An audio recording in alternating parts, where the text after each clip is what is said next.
Kenapa kemudian e-commerce naik, tapi e-commerce-nya justru kena PHK? Karena daya belinya, ada juga tadi di hasil survei, daya belinya turun. Orang lebih mengutamakan kebutuhan pokok. Makanya e-commerce-nya tetap ada PHK. Jadi kondisi overall itu yang bisa jawab ya teman-teman yang mengerti dan ahli ekonomi. Kayak Mas Ajis nih ahli ekonomi. Wah, itu udah mulai macet nih. Apakah sudah ada intel?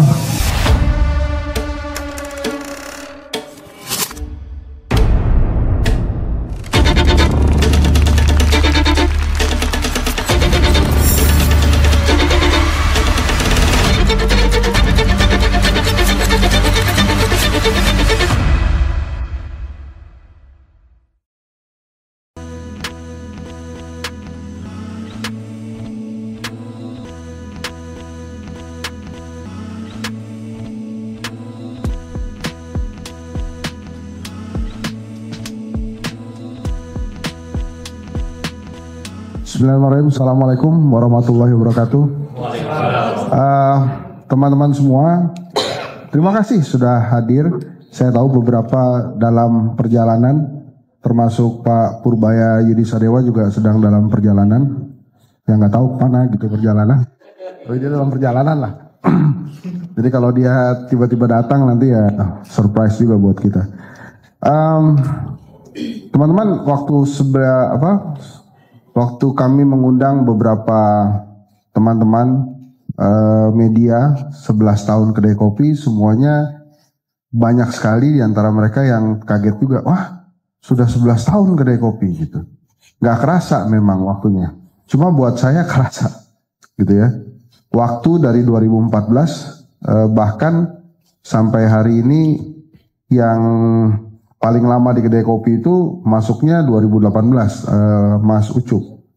Walaupun Ibu Novi bareng-bareng sama saya di perusahaan yang lain sudah dari 2013 ya. Betul ya? Jadi sebelum kedai kopi ini ada bahkan. Nah, kenapa saya kasih nama kedai kopi? Jadi saya nemuin kata kedai kopinya dulu. Jadi kedai kopi itu tempat di mana kita memperbincangkan hal-hal penting, serius tapi no hard feeling. Jadi kita pakai kedai kopi. Baru kemudian ada waktu itu menteri namanya Bambang Brojonegoro. Profesor Bambang Brojonegoro waktu itu dia menteri keuangan di era Pak Jokowi periode pertama. Dia menyarankan ke saya harus lebih ilmiah, jangan terlalu santai. Jadilah kita temukan kepanjangannya Kelompok Diskusi dan Kajian Opini Publik Indonesia. Jadi ceritanya itu tuh kedai kopi. Jadi ada nih sebetulnya kejelasannya. Kelompok Diskusi dan Kajian Opini Publik Indonesia itu juga agak maksa juga sih sebetulnya. Karena di kelompok diskusi kan nggak ada A ya. Kedai kan harusnya ada A-nya ya. Jadi kelompok diskusai ya gitu. Tapi ya itu awal-awal kedai kopi. Kemudian banyak yang nanya juga, kita masuk ke asosiasi nggak? Waktu saya lihat aturannya, nggak ada aturan yang mewajibkan lembaga survei masuk asosiasi. Tapi akhirnya kita masuk asosiasi, namanya AROPI, Asosiasi Research Opini Publik Indonesia, bersama Denny JA. Tidak bersama teman-teman yang Persepi, kan ada Persepi, ada AROPI, yang besar itu. Nah, terus di dunia kita juga termasuk bagian dari WAPOR, World Association Public Opinion Research. Jadi lumayan oke lah si kedai kopi ini. Saya sebetulnya CEO sementara aja. Sebelumnya sudah ada CEO-nya, cuma karena kemarin Pilpres dan dia ASN, harusnya akhirnya dia kembali ke kampus. Nah, teman-teman, 11 tahun ini kami sudah pindah kantor 3 kali. Pertama di daerah Kampung Melayu, terus agak gaya sedikit di Senayan, sentra Senayan, terus COVID. Akhirnya kita pindah ke sini. Setelah pindah ke sini, teman-teman yang lain nggak mau pindah lagi ke tempat yang lain karena katanya di sini dekat dengan Eco Park, bisa buat olahraga, dekat juga dengan stasiun, kemana-mana gampang. dengan apa? Busway ada, dan kemudian juga dekat dengan makanan-makanan. Karena ya itu teman-teman lihat kan makanannya jualan di sini, jadi dekat. Itu tadi Mas Ibnu sudah memperkenalkan beberapa teman, tapi saya harus jelasin nih kenapa banyak banget plang di sini. Kedai kopi udah ya. Terus yang kedua IKAFIKOM, Sekretariat Ikatan Alumni Fakultas Ilmu Komunikasi Universitas Pajajaran. Saya baru ditunjuk jadi ketua umum IKAFIKOM bulan Desember ya Ki? Desember 2024. Baru aktif lagi, sebelumnya ketuanya Teh Peti Fatimah. Kalau teman-teman ingat dulu ada majalah namanya Femina, itu pemeretnya Teh Peti. Terus di saya rupanya belum punya sekretariat di Jakarta. Sekretariatnya adanya di Jatinangor. Karena dalam langkah pencarian kita taruh aja dulu di sini. Gitu. Kepala sekretariatnya ini Kiai Haji Al Mukarrom Rifki Islami. Ya, jadi namanya itu Islami beneran namanya. Rifki Islami Cendikia. Ya. Rifki Cendikia Islami, gitu-gitulah kira-kira. Ya. Jadi sangat Islami memang. Nah, kemudian di sini ada 3 channel YouTube. Henry Satrio Official yang pernah hilang karena diambil pemerintah, tapi kemudian balik lagi. Pemerintahnya baik, sadar bahwa Henry Satrio Official penting, jadi dibalikin. Terus kemudian YouTube yang kedua Rujak Politik. Nah ini nanti saya jelaskan. YouTube yang ketiga ini Jangkrik Bos Alahensa. Jadi Jangkrik Bos Alahensa ini sebetulnya tadi saya bikin pada saat si Henry Satrio Official ini diambil oleh pemerintah. Kan saya sebagai orang yang banci tampil bingung ya. Ini mau tampil di mana lagi? Akhirnya kita bikin Jangkrik Bos Alahensa. Nah, yang mengelola YouTube itu namanya Al Mukarrom Al Ustadz Haji Syaiful. Ini nih Syaiful namanya. Ya, punya Ustadz. Tapi bukan berarti ini PKS ya. Jadi Mas Syaiful ini sering haji, ya. Udah, saya nggak mau pakai joke yang itu lagi, udah keseringan. Nah, nama rujakpolitik.com ini sebetulnya awal-awal saya bikin untuk mengamankan YouTube. Jadi YouTube ini saya jadikan produk jurnalistik supaya nggak sembarangan diambil pemerintah gitu. Supaya kalau ada apa-apa kita bisa mediasi di Dewan Pers. Maka jadilah Rujak Politik yang tagline-nya baru ketemu semalam. Pedes, seger, titik. Udah jangan nanya kenapa titik. Itu teman-teman itu pokoknya ada titik-tiknya katanya. Jadi pedes, seger, titik. Nah ini yang mengelola Mas Ilham. Mas Ilham ini sudah malang melintang, saya yakin teman-teman juga banyak yang kenal. Jadi itulah ada 3 plang di sini. Tapi semuanya tujuannya satu. Demi Indonesia yang lebih baik lah. Demi kehidupan kita yang lebih baik. Kita berproses terus. Sebetulnya ada satu perusahaan lagi di sini. Konsultan komunikasi tapi di bidang otomotif. Namanya Paslin. Itu salah satu penggawanya ada di sini, tapi gue nggak yakin dia mau dikenalin apa enggak. Tapi udah. Nanti mungkin sebentar lagi juga beberapa datang. Jadi itu teman-teman. Nah, kami sering kedatangan beberapa tamu di podcast yang mungkin kalau pada saat yang bersamaan teman-teman juga bisa menginterview mereka. Jadi mungkin nanti Mas Saiful ada waktunya. Misalnya kan kami ada Mas Angga, Ketua Badan Komunikasi Pemerintah ke sini, Maman, Pak Maman Menteri juga ke sini, beberapa pejabat lah sih. Nanti pada saat mereka podcast di sini, mungkin Mas Saiful juga kasih tahu. Mungkin teman-teman ada kepentingan mereka sebagai narasumber, ya silahkan aja diwawancara. Tapi kalau hari-hari biasa kursi ini nggak ada, jadi ya isinya meja doang. Kursi ini nyewa. Ya jadi gitu. Alhamdulillah, dan di 11 tahun ini kami khusus menyajikan survei tentang perilaku konsumsi dan daya beli masyarakat kelas menengah. Jadi di dalamnya tuh ada tentang rojali, rohana, begitu-begitu. Terus ada tentang keuangan deh, saya juga nanti dilihat deh. Saya juga kemarin baca hasilnya itu dari timnya Mbak Asma, ketawa-ketawa sendiri juga, karena mirip-mirip dengan apa yang kita rasakan gitu. Waktu saya cerita ini ke Pak Purbaya nggak komen banyak. Silakan Pak Aziz ya. Ini juga Pak Aziz ini juga di Kafikom nih. Jadi khusus ke sini dia. Jis nggak kelihatan sih di depannya sini Jis. Nggak kelihatan sih.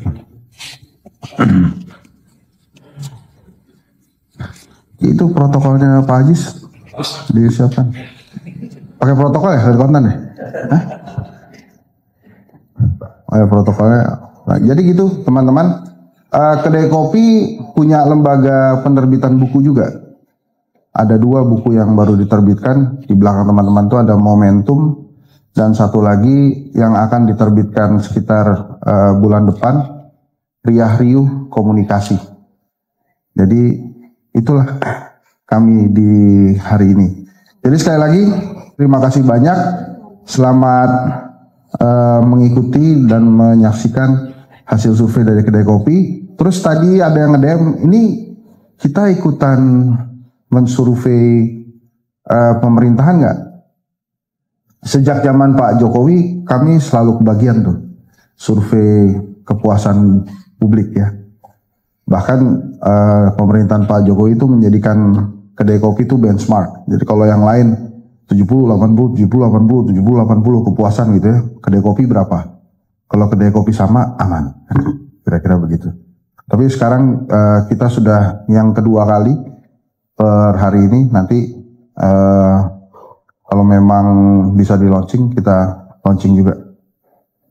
Nah jadi itu kira-kira teman-teman, dan saya terbuka buat teman-teman wartawan sekali-sekali kalau pas lagi lewat Tebet atau lagi pengen jalan di Eco Park, dipersilahkan parkir di sini, jalan kaki ke sana.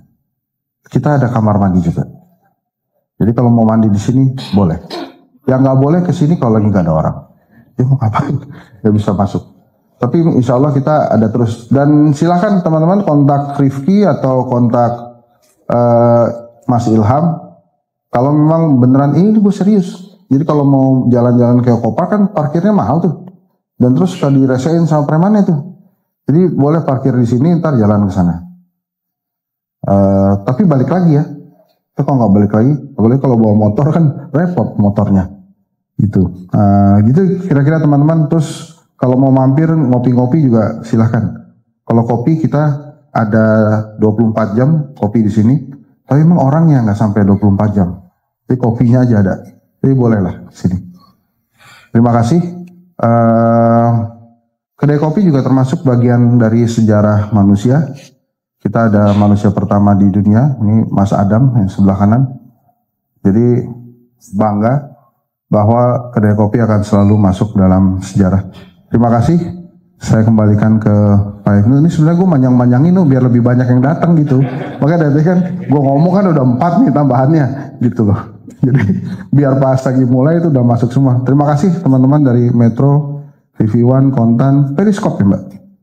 Terus kemudian ada dari Kumparan, dari mana lagi Ham? Dari Kata Data. Mas dari mana?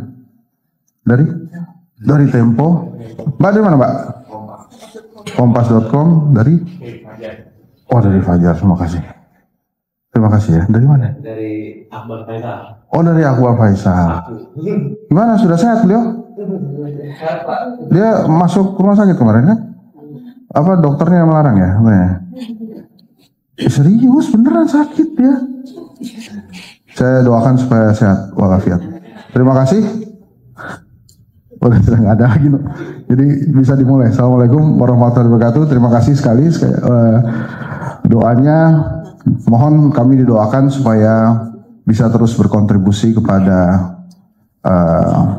Indonesia. Oh, satu lagi saya ceritanya. Ini penting. Jadi kedai kopi ini dibentuk sebetulnya oleh alumni Vkom Unpad. Angkatannya sama angkatan saya, 95. Jadi kita ngobrol-ngobrol-ngobrol, jadilah kedai kopi. Ya, saya pikir tamu kita atau bukan. Jadi gitu aja. Terima kasih. Assalamualaikum warahmatullahi wabarakatuh. Assalamualaikum warahmatullahi wabarakatuh.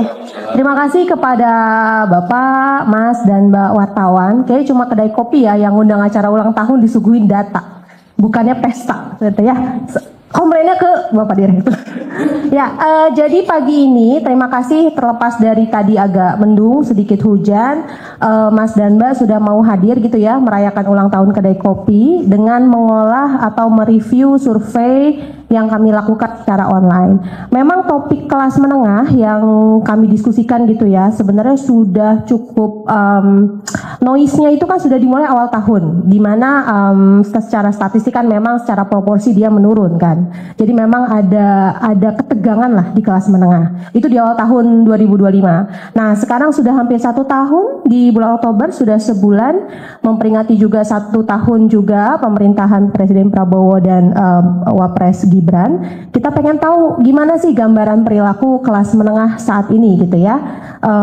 Boleh lanjut? Jadi memang surveinya berupa gambaran. Gambarannya apa? Kita pengen tahu bagaimana bagaimana opini mereka terkait dengan kondisi ekonomi. Bagaimana mereka juga melakukan purchase atau pembelian gitu ya. Polanya sekarang seperti apa? Apalagi juga ada kemajuan teknologi, aplikasi dan segala macam. Dan bagaimana mereka juga berdaya. Berdaya itu apa? Misalnya memiliki rumah, kendaraan dan juga bagaimana mereka mengakses gitu ya alat-alat pembayaran. Kira-kira gitu. Nah, lanjut, belum. Survei ini dilakukan secara online karena memang untuk meraih masyarakat kelas menengah, saya pikir cukup relevan gitu ya kalau diraih secara online. Dilakukan di tanggal 14-19 Oktober untuk pengambilan datanya. Kita sebenarnya yang berpartisipasi sekitar 1.500-an, cuma memang yang memenuhi kriteria kelas menengah itu hanya sebanyak 932 responden. Boleh lagi? Nah, ini kriterianya. Jadi setelah kami literatur review gitu ya, ada beberapa kriteria kelas menengah. Tapi kalau kita konkretkan, itu menurut LPM UI itu pendapatannya antara 3,5 sampai 14,5 juta per bulan di luar pajak, sudah dipotong pajak maksudnya, dan atau memiliki pengeluaran per kapita antara 2 sampai 9,9 juta per bulan. Gitu ya, itu kelas menengah yang kita paparkan dalam survei ini. Boleh lanjut? Lanjut aja, lanjut. Nah ini profilnya, kita mencoba menyebarkan secara merata ke banyak daerah. Cuma memang lagi-lagi tadi saya hitung 80% itu ada di Jawa. Mungkin ini juga terkait dengan akses pengisian surveinya gitu ya secara online, dan memang mungkin penyebarannya juga banyaknya di Jawa. Lanjut. Jenis kelaminnya banyaknya perempuan, usianya juga usia media menengah. Ini kita memang tadi karena sudah meng-close ya, pendapatannya itu berkumpul banyaknya di 3,5 sampai 6 juta dan juga pengeluaran per kapitanya bervariasi. Boleh lanjut Mas Adam? Nah ini agamanya dan juga pekerjaannya, banyaknya karyawan swasta atau wirausaha. Boleh? Nah ini gaya hidup masyarakat kelas menengah. Sebelum masuk sini, coba kita refleksikan di masing-masing gitu ya. Siapa yang merasa dirinya masuk kelas menengah? Boleh angkat tangan? Oh, semuanya beri di atasnya? Atau mau di bawahnya? Kalau di bawahnya nerima bumper gak dari pemerintah, bansos dan segala macam? Atau saya doakan di atasnya ya? Amin. Nah, coba kita refleksikan apakah ini sudah bukan sesuai ya, karena kan memang bervariasi, tapi apakah ini sudah sesuai dengan observasi kita di masyarakat gitu. Boleh lanjut Mas Adam. Nah, ini soal tempat tinggal dan kendaraan. Alhamdulillah gitu ya, 54,4% responden yang mengisi survei itu menyatakan sudah memiliki tempat tinggal, dan tempat tinggalnya alhamdulillah lunas gitu ya. Sudah tidak ada tanggungan lagi, cicilan segala macam. Dan hanya 1 dari 4, 25% itu memiliki motor dan mobil. Kelas menengah mayoritas masih mengandalkan motor sebagai alat untuk mobilisasi. Itu. Pertalite itu masih jadi andalan bahan bakar kendaraan untuk kelas menengah, dan SPBU punya pemerintah yaitu Pertamina menjadi sumber bahan bakar yang dipakai. Boleh lanjut? Nah, kondisi ekonomi gitu ya sempat juga membuat topik investasi itu menjadi cukup populer gitu ya. Kelas masyarakat menengah tuh udah teredukasi belum sih? Jadi mungkin apakah kita mainnya kripto gitu ya atau saham gitu, tapi ternyata kita lihat sebenarnya masih konvensional, yaitu mungkin kekurangannya adalah kami tidak memisahkan tabungan dan deposito karena kan agak berbeda juga fungsinya, tapi memang masyarakat masih mengandalkan tabungan atau deposito 61,4 lalu pindah ke emas. Saya nggak tahu emas apakah jadi populer karena kenaikannya cepat dari akhir tahun lalu, tapi kita lihat metode-metode modern yang lebih berat atau yang lebih berani itu ternyata nggak terlalu favorit gitu ya. Ada saham yang hanya 18% atau bahkan kripto itu hanya 0,2%. Nah, tujuannya juga ternyata bukan mencari stabilitas ekonomi. Kelas menengah tujuan utamanya investasi itu untuk memiliki properti yang lebih stabil. Gitu ya. Jadi jangan-jangan owning properti yang lebih banyak, kalau sudah punya ya mungkin yang lebih banyak itu jadi tujuan utama kenapa dia berinvestasi. Dibanding untuk saya pengen finansialnya stabil nih gitu atau financially independent gitu ya. Ternyata bukan itu. Lanjut. Nah, ini juga untuk akses pembayaran. Yang menarik di sini ya kalau kartu kredit gitu ya, hanya 1 dari 4, 26,5% yang punya akses ke kartu kredit. Tapi kita lihat pay later. Pay later itu jumlah yang makainya itu 57%. Kalau kita ini berarti 1 dari 2 orang tuh pasti pernah pakai pay later. Entah itu hanya kadang-kadang atau sering. Ya, kalau pinjol gimana pinjol? Kalau pinjol itu masih 25% yang pernah mengakses pinjol, gitu ya. Dan 31,4% yang punya hutang di bank di luar dari KPR maupun KKB. Boleh lanjut? Nah, kita juga pengen tahu gaya hidup kelas menengah seperti apa. Lari jogging, bukan lari dari kenyataan ya. Lari jogging itu masih jadi yang favorit 60% untuk jadi olahraga yang sering dilakukan oleh kelas menengah. Mungkin juga karena tidak terlalu banyak biaya yang keluar. Bohong sih, harus beli sepatu, kostum dan segalanya ya. Tapi yang berikutnya adalah sepeda. Nah, tapi self reward di mata kelas menengah apa sih? Ternyata cukup dengan menghabiskan waktu di kafe atau kopi. Jadi kalau kerjanya di kedai kopi, kita bukan kerja, tapi kita self reward, gitu ya. Begitu juga berlibur atau berwisata sama belanja pakaian. Boleh lanjut? Nah, masalah ART atau pengasuh rumah tangga, kita menemukan bahwa hanya 1 dari 4 masyarakat kelas menengah, sekitar 25% itu mempekerjakan ART dan atau pengasuh untuk anaknya. Mayoritas itu tidak mempekerjakan sama sekali. Jadi mungkin kapasitas untuk mengerjakan orang lain pada responden kami juga masih kurang. Mas Adam? Nah, terkait perjalanan, tadi kan berwisata termasuk salah satu self healing ya bagi kelas menengah. Alhamdulillahnya kelas menengah masih mampu untuk berwisata minimal sekali dalam setahun. Dan tujuan favoritnya adalah masih destinasi di domestik dalam negeri dibanding luar negeri. Ini kenapa lebih dari 100%? Karena bisa dua-duanya. Ada beberapa orang yang pernah kedua-duanya dalam 1 tahun terakhir. Lanjut. Terus sekitar 67% ternyata juga berlangganan layanan streaming, apapun itu ya, mau musik, mau film, mau TV series, pokoknya kita hanya pernah. Jadi kita melihat polanya bahwa layanan streaming ini sudah menjadi kebutuhan bagi kelas menengah karena cukup banyak yang berlangganan gitu.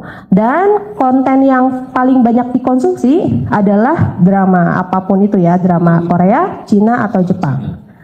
Baru film-film di Hollywood atau Barat. Berlanjut.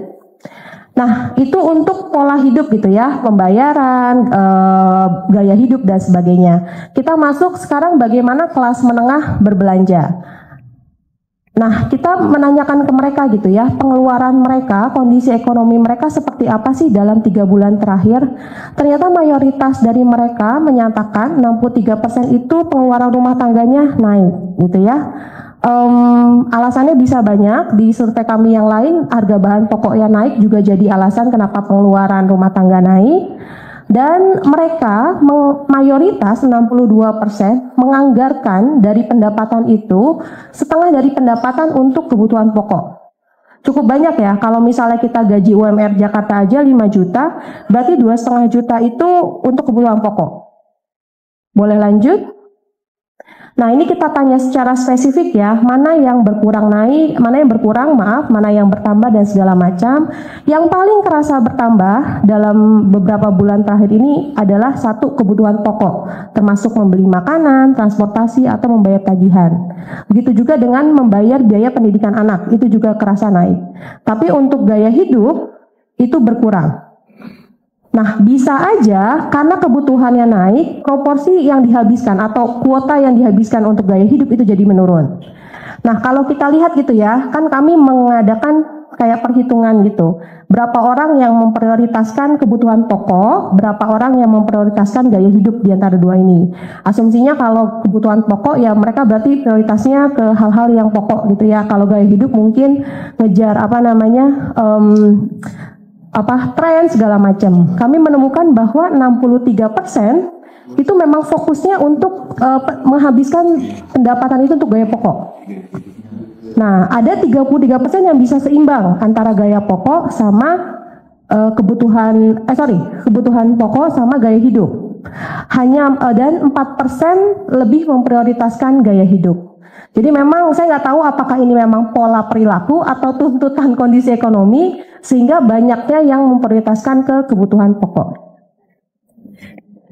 Oke, lanjut, thank you.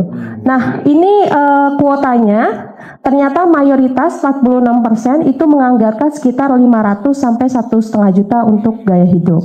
Kalau kita pakai lagi-lagi Jakarta ya, kan standar orang beda-beda nih. Kalau pakai Jakarta berarti setengahnya tadi 2,5 juta kebutuhan hidup, kita ambil batas atasnya 1,5 juta buat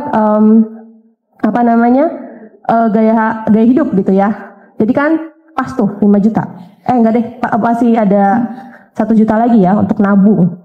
Lanjut. Nah, ini juga kita tanya mereka banyaknya berbelanja di mana? Gitu ya, atau frekuensi berbelanja.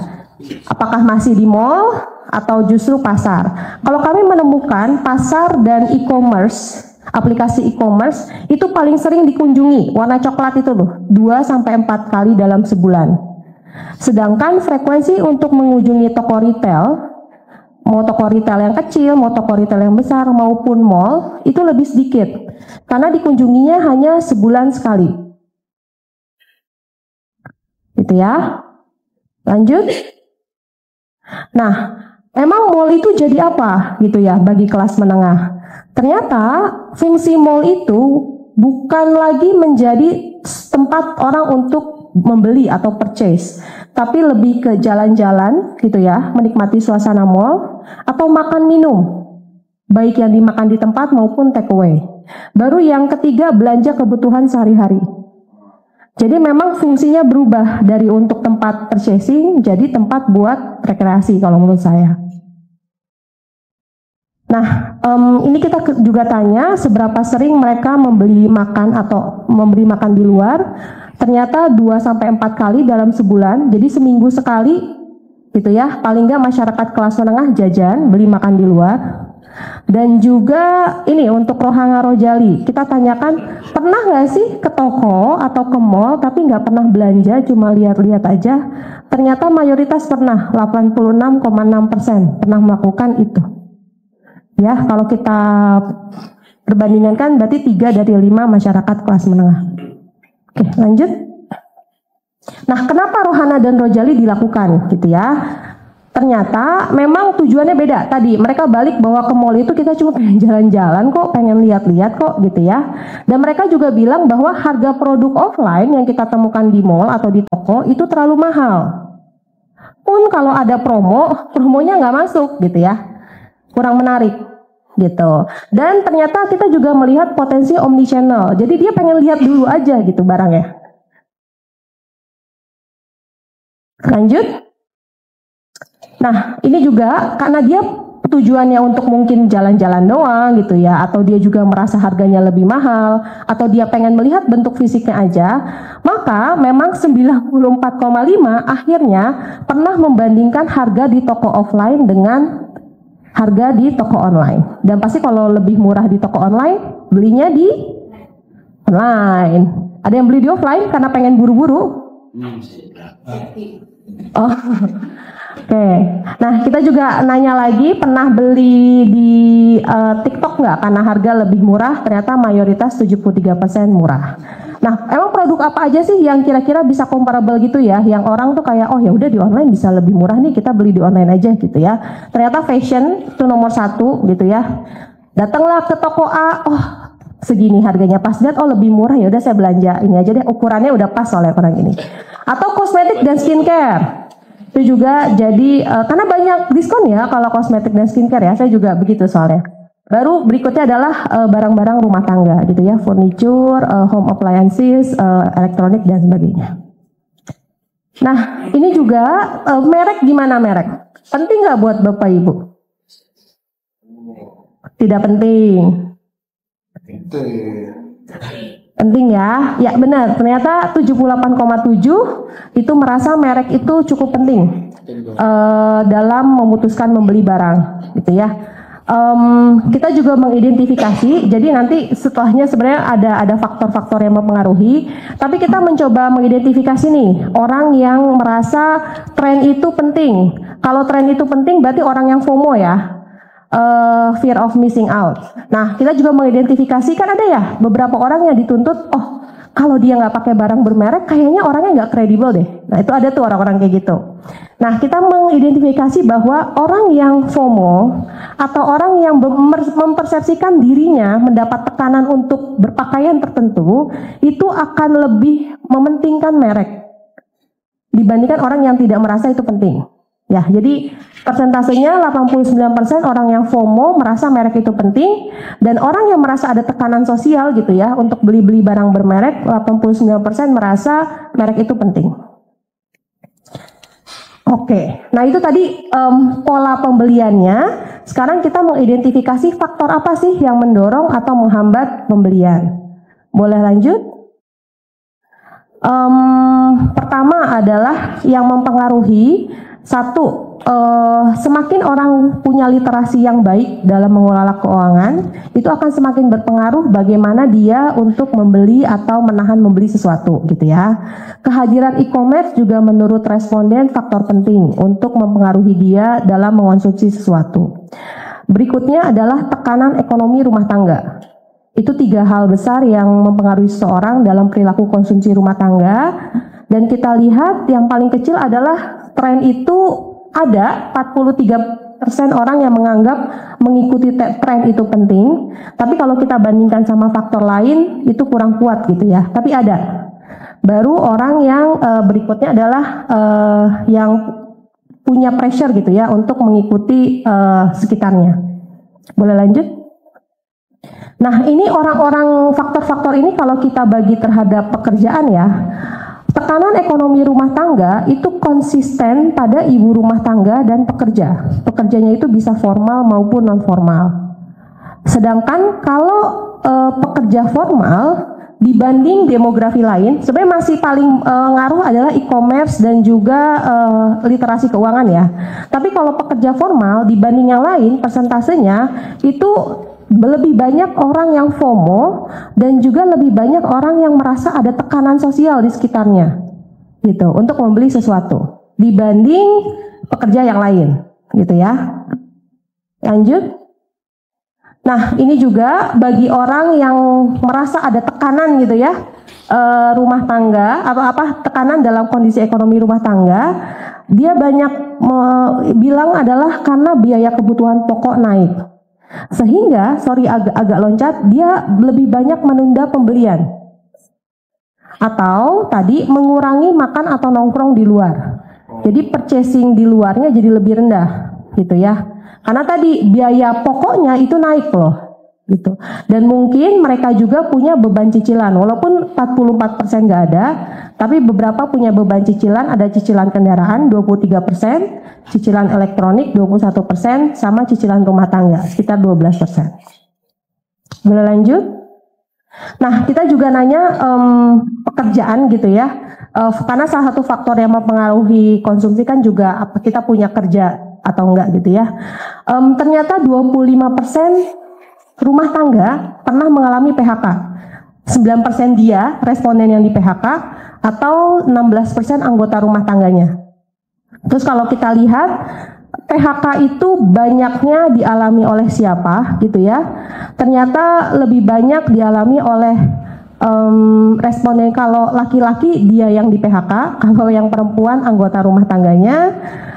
Tingkat pendidikannya itu lebih banyak yang di PHK di tingkat pendidikan rendah, dirinya sendiri maupun anggota rumah tangganya gitu ya. Untuk domisili sebenarnya tidak ada signifikan berubah gitu ya.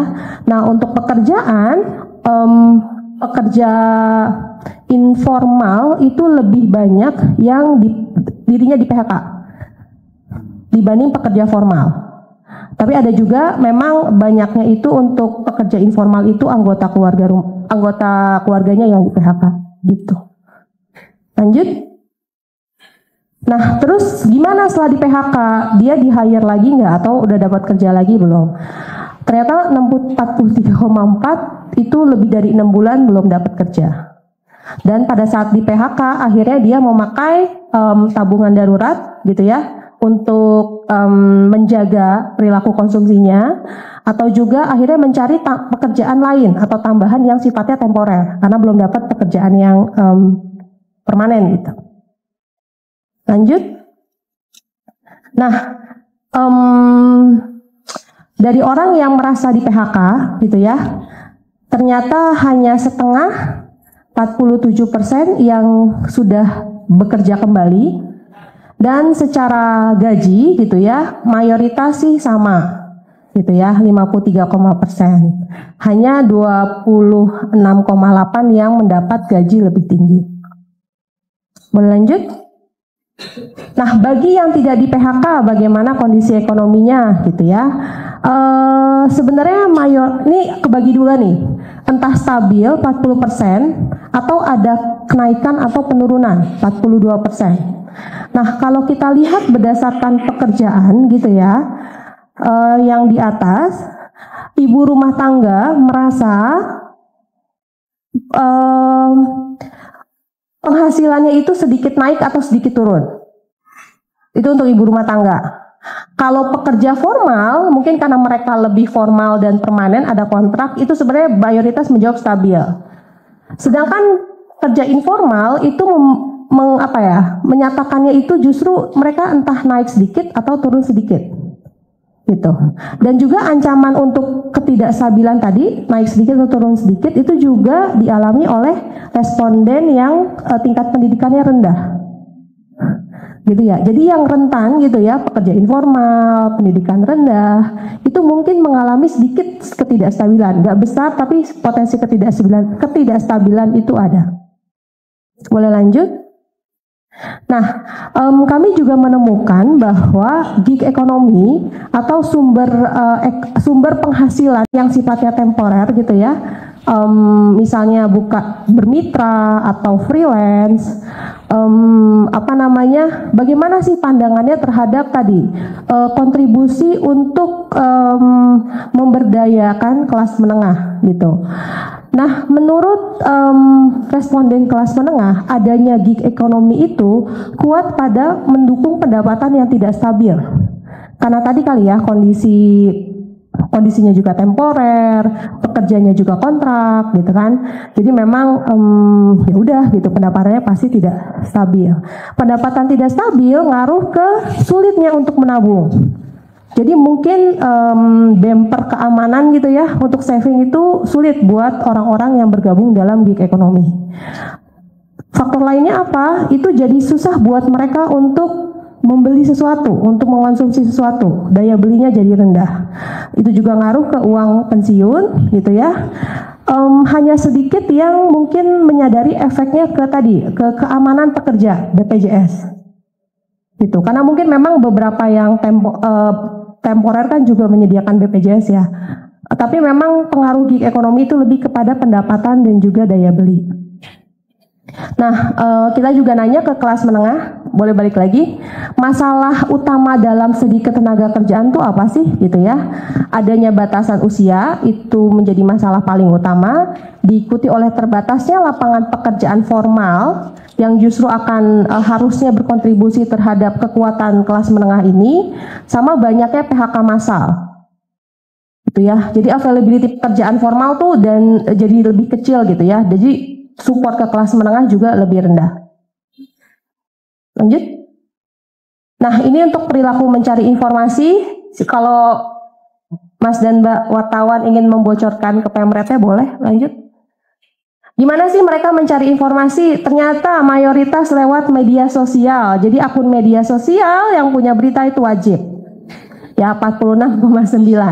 Sama carinya di Google, mungkin langsung kayak diketik gitu ya, mereka cari di Google. Hanya sedikit sekarang yang mengandalkan TV berita nasional. Lalu durasi waktu beritanya berapa gitu ya? Itu 1-2 jam kira-kira. Dan ternyata 46,8% merasa mereka keberatan untuk membayar, untuk berlangganan, untuk mengakses berita. Gitu ya. Ada pasarnya 36% yang bersedia untuk berlangganan. Lanjut. Mayoritas juga merasa cukup aktif mencari informasi politik 41,8, walaupun ada 25% yang merasa aduh males ya gitu ya, yang kurang aktif dan tidak aktif sama sekali. Kita juga nanya opini kelas menengah terhadap kebijakan pemerintah. Jadi 58% kelas menengah masih merasa kebijakan pemerintah itu cukup berpihak kepada mereka. Tapi 42% merasa oh kayaknya enggak deh gitu ya. Dan ini mungkin yang jadi PR buat pemerintah, bagaimana kelas menengah yang diributkan dari awal tahun maksud saya, itu juga bisa kerasa disupport gitu. Karena mereka sebenarnya berdaya, tapi bempernya nggak ada, beda sama kelas ekonomi bawah. Lalu apa sih aspirasi untuk program yang diinginkan oleh kelas menengah? Pertama, pengurangan nilai pajak. Kedua, transportasi umum subsidinya, gitu ya. Dan juga selain ada subsidi di tiketnya atau harganya, tolong dong adain transportasinya juga. Baru nilai bunga yang rendah untuk kredit. Lanjut. Nah, ini juga kita tanyakan beberapa program prioritas sesuai nggak sih sama kebutuhan kelas menengah. Ternyata 3 besar itu adalah pengecekan kesehatan gratis, sekolah rakyat, sama penghapusan utang UMKM. Artinya apa? Kelas menengah tidak perlu disediakan makan kalau menurut saya ya. Karena MBG hanya 63,2% yang merasa sesuai. Tapi apa? Support dong kelas menengah berdaya, kasih layanan dasarnya, kesehatan yang terakses baik gitu ya, pendidikan yang berkualitas yang terakses gitu. Support buat dia berdaya lewat apa? UMKM. Modalnya mana? Jadi kelas menengah itu mungkin tidak perlu seperti kelas bawah yang dikasih. Tapi buat mereka berdaya itu juga harus jadi prioritasnya pemerintah. Lanjut. Nah, ini juga kita nanya, ini topik terakhir. Sebenarnya salah satu topik jenis industri gitu ya, atau salah satu faktor ekonomi yang bisa mensupport kelas menengah kan adalah manufaktur atau industri. Sementara kan kita mungkin belum melihat atau belum kelihatan gitu ya kebijakan ke arah manufaktur atau industri itu kemana. Nah, kita nanya ke responden, sebenarnya di pemerintahan ini ada nggak arah kebijakan ke arah situ? Ada sih, responden 63,2 merasa sebenarnya pemerintah serius gitu ya untuk kebijakan reindustrialisasi sebagai salah satu sumber untuk pendapatan kelas menengah. Nah, tapi bagi yang tidak menganggap serius gitu ya, mereka melihat 32,9% orang ini gitu ya, mereka melihat bahwa anggaran yang ada itu belum diprioritaskan untuk perkembangan industri. Program prioritas itu belum ada yang ke sana, kasarnya gitu. Lalu juga pemerintah masih ngandelin impor. dibanding mensupport industri-industri yang ada dalam negeri. Dan terakhir adalah investasi untuk membangun industrinya sendiri kurang, gitu. Jadi itu gaya hidup, persepsi, opini gitu ya yang dilakukan oleh kelas menengah. Kita bisa refleksikan ke diri kita kalau kita memang bagian dari kelas menengah, atau kita juga observasi ke masyarakat. Saya pikir itu juga lebih sesuai gitu ya dengan pekerjaan dari teman-teman wartawan. Kalau ada pertanyaan atau nanti dikuatkan oleh Pak Henry dan narasumber lain untuk temuan ini juga saya persilakan. Demikian dapat saya sampaikan. Terima kasih atas waktunya. Selamat siang. Wassalamualaikum warahmatullahi wabarakatuh. Jadi teman-teman, nanti kalau belum puas dengan hasil survei tadi silahkan bicara dengan Mbak Asma. Kalau pendapat-pendapat boleh ke Ibnu atau saya. Saya mau membedakan antara hasil survei dengan pendapat. Karena tadi sesinya adalah sesi pemaparan survei. Jadi pendapatnya mesti nanti aja. Kayak misalnya tadi Ajis bisik-bisik sama saya, ini beli-beli baru di PHK 200 orang. Padahal di datanya Kedai Kopi pembelian e-commerce naik. Kenapa kemudian e-commerce naik tapi e-commerce-nya justru kena PHK? Karena daya belinya, ada juga tadi di hasil survei, daya belinya turun. Orang lebih mengutamakan kebutuhan pokok. Makanya e-commerce-nya tetap ada PHK. Jadi kondisi overall itu yang bisa jawab ya teman-teman yang mengerti dan ahli ekonomi, kayak Mas Ajis nih ahli ekonomi. Memang beberapa hal menarik dari hasil survei tadi, yang kalau dalam ilmu survei-survei itu ya ada cross step namanya. Nanti mungkin Mbak Asma dan Pak Ibnu bisa cross step antara e-commerce dengan daya beli gitu. Kemudian antara e-commerce dengan pembelian kebutuhan pokok. Itu yang menarik tadi kan. Ada berapa persen Mak yang apa namanya tadi mengutamakan gaya hidup, bukan yang mengutamakan gaya hidup dibandingkan kebutuhan pokok. Nah, orang 4% itu banyak di Jakarta tuh. Pedal penting, les anak ntar dulu. Itu makanya waktu demo 28 Agustus kan jangan pedal mulu bangsat, itu kan gede banget tuh ininya. Nah itu 4% itu kalau dijumlahin ya banyak juga gitu. Jadi nanti kalau masih ada yang mau ngobrol-ngobrol silahkan. Kami mengundang UMKM sebisa kami. Ada apa aja? Ada mie ayam, ada bakso Malang. Nanti bakso Malangnya kalau teman-teman nonton YouTube saya ini yang kita tuduh Intel. Oh beda katanya. Kalau beda saya nggak tahu kualitas rasanya ya. Jadi saya mohon maaf.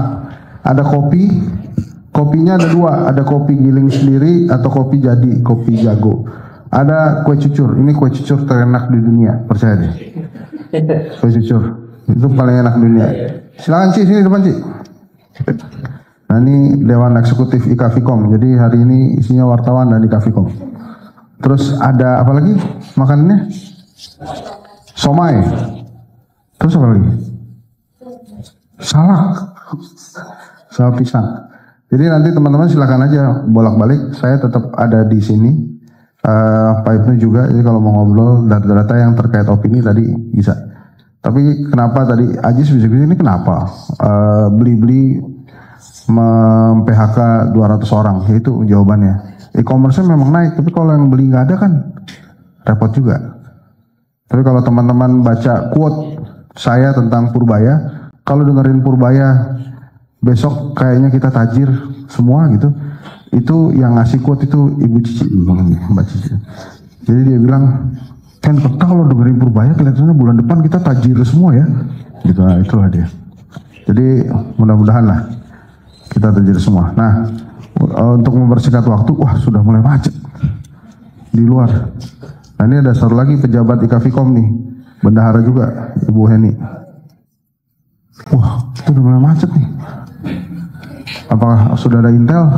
Karena, kita tuh sering datengin Intel. Salah satu Intel yang datang ke Kedai Kopi sekarang bintang 3 polisi, Kabag Intelkam, Jenderal Yuda Gustawan. Dulu sering kemari.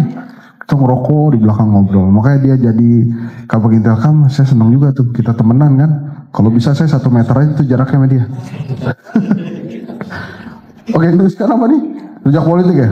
Nah, ini buat teman-teman yang tadi belum hadir, saya cerita lagi rujak politik ini bukan saingannya teman-teman lah. Jadi rujak politik ini sebetulnya kita buat untuk menaungi semua media sosial yang dibawa kedai kopi gitu, supaya nanti arahannya masuknya ke Dewan Pers gitu.